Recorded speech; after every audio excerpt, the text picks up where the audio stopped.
my question to you is, like, how close are we to critical levels of Oilers panic? Because, like, not even just, you mentioned Draisaitl's 2 years away from free agency. Yeah.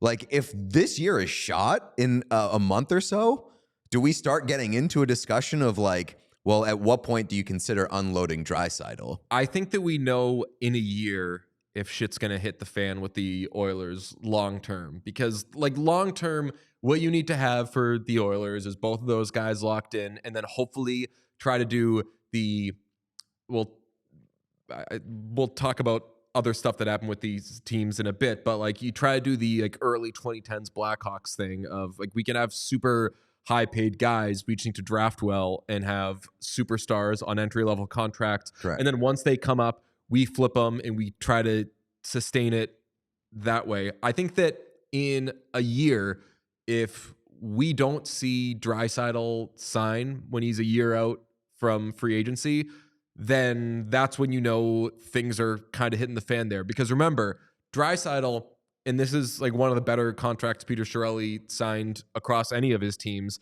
signed 8 years and $8.5 million off his entry-level deal. That's an amazing contract. Incredible So deal. he probably feels like he's due a bit of, if not an overpayment, not a hometown discount. Well, it's also going to be probably his last big contract. Right. And McDavid, I think, might be more inclined as the captain. It's not necessarily fair, but to be like, hey, I can get sponsorships everywhere. I need to be the one that doesn't go $14 million or whatever he's going to get once he comes up. But I think that the Oilers have to look at Draisaitl and be like, he's going to cost us $12 million, something like that. And if he doesn't want to take that, then you get into, all right, do they move Leon Draisaitl? Again, this is a next year thing. Yeah, I think right.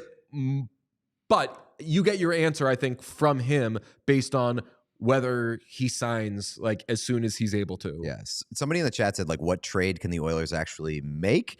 I would say, like, it doesn't need, and it probably won't be a big trade. It needs to, it just is like, if anything, just a shakeup. Because like I said, they're so bad on the cap right now that they can't even, like, really move too much around in the bottom six. And, like, it's one of those situations where if guys feel like their jobs are safe, there's no real fire in the room. And, like, again, you're not getting anything out of your bottom six. So even if it's a very minor trade, it sends the message, like, get your shit together or you'll be packing your bags. Like, get a little more uncomfortable in here. And right now, the vibes are just so bad in Edmonton. Obviously, the record's bad. The team's play is bad.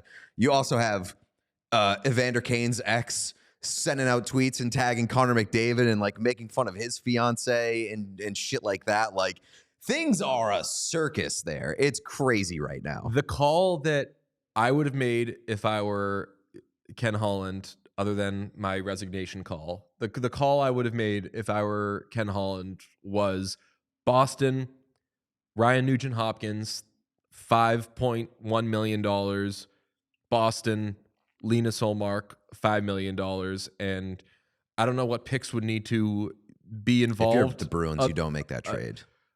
I don't, like, if I were the Bruins, and I'm a Ullmark guy, but if I were the Bruins going into this season before you knew what Patra was, like, now you don't make that trade. Right. But in the offseason, as everyone, myself included, is crying, where are the centers? Then be like, yeah, like, Nuge can come play center for you, and then everything can kind of slot right. As you said, though, like, you don't do that now if you're Boston. But if I were the Oilers in the offseason, I would have been looking for more stability in net. And yeah, then from there, you try to, I don't know, like, retain on Skinner, Campbell. though, and Skinner looked good for most of last year. So yeah, but I don't blame him for that. You have to learn the fuck. I mean, we've seen it a million times. We saw it with Carter Hart. We saw it locally here in Boston. I won't make everything a Bruins reference, but, like, the Bruins kind of learned with Andrew Raycroft back in the day of, like, okay, Calder, awesome. Get out while you can. Yeah, like, you're the only thing. And then, like, the he old comes Costanza in. with goalies. Right. And I mean, they end up turning him into Tuukka Rask. But even Tuukka Rask, who was, like, one of the